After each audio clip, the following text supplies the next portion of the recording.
Hello friends, бүгінгі біздің тақырыбымыз мезгілдер, seasons.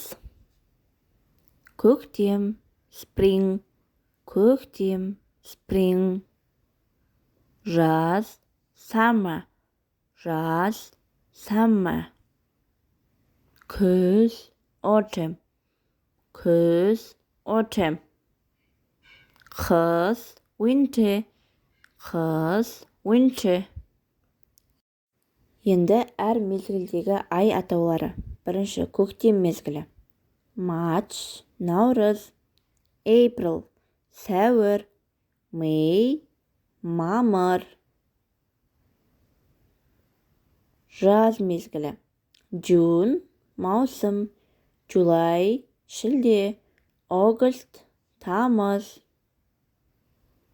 Күз мезгілі. September, қыркүйек. October, қазан. November, қараша. Қыс мезгілі. December, желтоқсан. January, қаңтар. February, ақпан. Достар, менімен бірге болғандарыңызға рахмет. Каналға тіркелуді ұмытпаңыздар.